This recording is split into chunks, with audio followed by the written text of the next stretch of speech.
Alright, CCNA4 Chapter 5. Okay. The one we've done before, NAT. Everybody's favorite. You guys know it super well. It's very easy, right? Super easy. What does NAT do? It maps private to public, right? It's used on every device accessing the internet, basically, or most devices mapping the internet. And so the worst part of it is these terms. Alright, so inside local, the address that is getting sent to be translated. So this is the host machine. Then we have all these other global and outsides. Okay, so outside local is this one right here, right? So the device that it's going to translate that address to or into that. Then we have the outside network. So if we're doing dynamic NAT, this pool, maybe we have multiple public addresses assigned to this router or to a couple routers that access the same ISP, or like maybe there's another router up here, because remember we can't put two router interfaces into the same network unless we're doing VRFs, which is past the CCNA content. But anyways, what's going on is this pool that we have, that's our outside, that's our inside global addresses. And then it goes to the outside global address, such as Google or wherever we're going. None of this is really important besides the outside global and inside local. The inside local is getting sent, going to get translated into one of these outside local addresses. Inside global is where we're hitting the ISP, and then the outside global is where the ISP is actually sending it. Okay, so that's all we need for those terminologies. They are difficult to understand. Probably the easiest way is to do NAT and then show IP NAT translations. Will show you exactly what these are. So here is an action. Oh, it's getting translated. Now it's there. So, right, it came from here.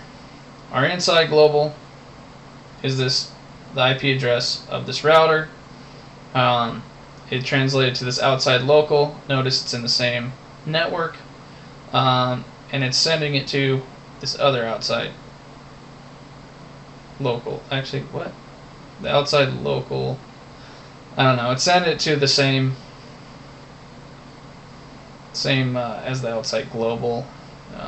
Let's see. Let's go to our definition. Make sure I'm not steering you wrong. The outside global address is the destination as seen from the outside network. Okay. The outside local address, the address of the destination as seen from the inside network. Okay. So that's our good definition there. Identify NAT terminology. Go ahead if you want to do that. So our first type, and this is just IP version 4, thank goodness. And so first we have static NAT, the most basic. And actually this is our 3 translations. But remember, static NAT, where we're going to use this is if we want to manage a device from the internet. Or usually a web server is what it's going to be, or something like that. We're going to do static NAT, where same outside IP address is always translated, or same outside IP address with port number is always translated to a certain device. But actually with that port, it'd be port forwarding. But anyways, before we get too far, our next one is dynamic address translation. So dynamics, where we transfer these hosts, will be transferred into several IP addresses. That's dynamic NAT. And then port address translation is where these hosts would be sent to this interface and just translated to different ports. And with dynamic, we also have dynamic port address translation, So it's where multiple IP addresses are going to use different port numbers to associate each host with the outside. And here's our dynamic NAT, and that's basically what it's saying. These hosts are going to be translated to different IP addresses. It's just straight dynamic NAT. It's a one-to-one translation, but they're just randomly generated from a pool of IP addresses that our ISP has assigned to us. So then we have port address translation, and this once again is where we are going to be translated to an IP address, but then it's going to pick different port numbers, where usually how it chooses port number is it's going to be above 1000 or the well-known port, so it's any randomly generated port above that. The device probably already did it, right? So it's sending to 80, the web address, but these ports, since these both are sending to 80, as you can see, they use different ones. Usually, if they have the same inside port, they're both trying to use 1555. One of them would get 1555, and usually the next one would get 1556. But in this one, they're using different ports, and so that's what they're going to get translated to. But basically, the router looks at the inside local IP addresses, and so when it receives from the outside, such as here, it sends it to the inside that was using that port address. Hopefully that makes sense for you. If not, try doing a read over this. Our term to let us know we're doing PAT is whenever we use overload, it means we're using PAT. Alright, now it says next available port. Basically it's what I just told you on the last one, right? That one requested 144, so it gets 144. The next one's going to request, I'm guessing, 144 again, and so it's going to get, oh, guess what, 145. And this is what's called round robin NAT, which is, once again, not something you have to know in CCNA route and switch. And there's more on that in CCNA security if you're interested. Comparing NAT to PAT. Alright, so if we look here, NAT, this is dynamic NAT, it's just an IP address. Now, with PAT, that means we have overload, and so we have all one IP address with different ports. That's just straight PAT, but we could actually do overloaded dynamic NAT, where it would get different IP addresses with different ports. So, what's the difference? The packets don't have to deal with the layer 4, blah blah blah. It's not really important to what you guys are going to do on the CCNA. The most important thing is that you can troubleshoot NAT and configure NAT for the CCNA and know the advantages. This is another one you need to know. So, advantages of NAT: conserves our private IP addresses, or our public IP addresses, increases the flexibility of connections to the public network, provides consistency for internal networking, provides a layer of security, right? Because you can't go directly to the device inside the NAT. Alright, now disadvantages. The more devices we have, the slower performance is, right? Because we only have one interface going out. And so the more we have NAT doing, the more performance is degraded. Also, it's going to take more CPU power. And then functionality is degraded because you can't go straight to the device. That's why you have security. That's why it adds security, is the same reason that end-to-end functionality is degraded. End-to-end IP traceability is lost. Tunneling becomes more complicated because NAT is happening. Initiating TCP connections can be disrupted. Alright. Configuring static NAT. So I'm just going to go straight. We have straight programming. Alright. One thing we have to do on every type of NAT is we need one interface to be NAT inside. So the one going into our inside network is inside. So that says, hey, we can translate these inside addresses right here to outside. Then we have to set this interface as outside. Then we actually do a mapping, and in static NAT it's just one line. So static NAT, IP NAT, inside source, static, the inside address to the outside. So that says 192.168.10.254 will always be mapped to 209.165.201.5. All right, and that's what you're seeing right there. That's the static NAT translation. Go ahead and try it there. It's very important that you can do this, because you could have a packet tracer assignment on your CCNA that will actually make you do NAT. Probably not static NAT, maybe static NAT and dynamic NAT. Typically it's port address translation. Alright, so verifying static NAT, show IP NAT statistics, show IP NAT translations. Those are our two NAT commands, whether it's static or not. And static, it'll always be the same.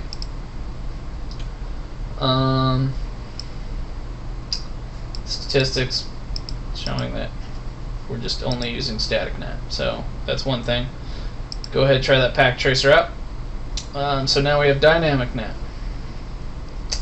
And dynamic NAT, we're not going to worry about that. We're going to worry about the programming. Okay, so once again, we have inside, outside. This, we have to have this IP NAT inside on the interface and IP NAT outside on the outside interface. Then on this one, we do a map. But first, I wouldn't even do this NAT pool thing yet. All right, but well, actually, we can. We can start with the NAT pool. The pool is what we're going to translate the address we're going to translate it into. So as you can see, you say IP NAT pool, then the name of it. So they're saying NAT pool 1. That's the name. You can name it whatever you wanted.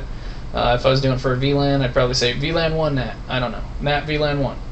Anyway, so then the start address. The address, the first one we want to assign through the dynamic NAT. So 209.165.200.226. Then the stop address, 209.165.200.240. So that means that it's going to give us from 209.165 to 200, from 226 to 240, which gives us what? 14 addresses. Okay. Then we say net mask, and this is going to be our subnet, but we have to say net mask and then the subnet. And so that's the subnet assigned to that IP address. So that's our pool. So that's what we're going to translate to.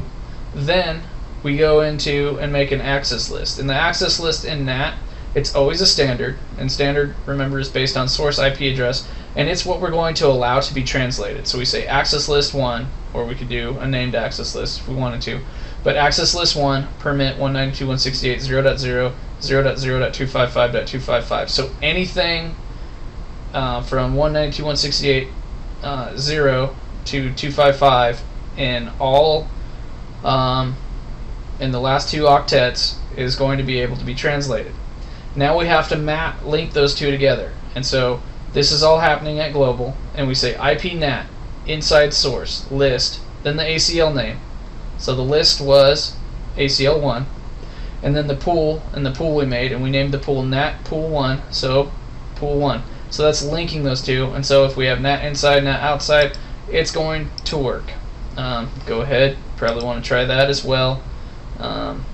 It's very fun. Analyzing NAT, once again, show IP NAT translations, show IP NAT, I guess you do timeout if you wanted to, clear IP NAT translations if you're having errors and you want it to restart, and show IP NAT statistics. Show running config to make sure our ACL and our NAT pool is all working. You probably want to try out this packet tracer. Once again, this is very important for the CCNA. So, now PAT. Whoop, whoop. PAT is the fun one. Okay, so we can do this in a couple different ways. They're doing it in a different way than I necessarily would. Alright, so they're doing dynamic NAT with PAT. So this is where multiple IP addresses are going to be assigned and use ports. So this means that, so remember we had 14 addresses that are assigned. Where will we use PAT? Because we have, I don't know, 100 devices over here and only 14 addresses to be assigned, so then it's going to use PAT as well. So what do? We make our pool, just like we did last time, and then we make our ACL to allow. We do our inside and outside interface, as always, but then we say the same mapping command, IP NAT inside source, the AC list, and then the ACL name, and then the pool to link it to. But then at the end, we notice overload. We didn't have that before, where it's just typical NAT, dynamic NAT. This is dynamic NAT with port address translation. Okay, so that's one way to do that. Another way to do this is, instead of making the pool, if we only have one IP address that we're going to translate to, say we only have one right here, and this is how your home device does it, is we'd say IPNet inside source list, and then the list one. But instead of saying pool, we'd say interface, and our outside interface S01/0 overload, and that would just overload it on this IP address of, I don't know, 209.165.200.225. Okay. Maybe you want to try that one out. Do they have? Oh, here it is. This is my single address. I got ahead of myself, but as it shows, you just do the interface. You could also make a pool and just have one IP address in the pool, so the start and the stop would be the same. But they also have as interface. So either way would work. Go ahead, try that out. I would try all of these things out with those packet tracers. As I said, I can't emphasize how important this is.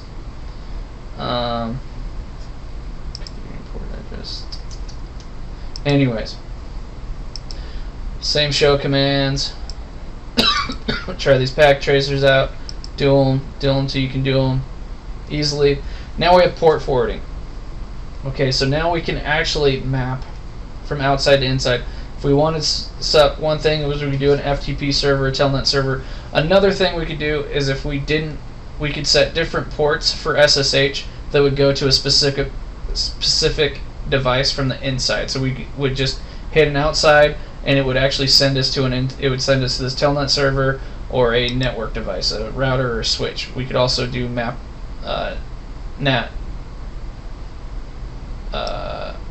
We could do port forwarding for that.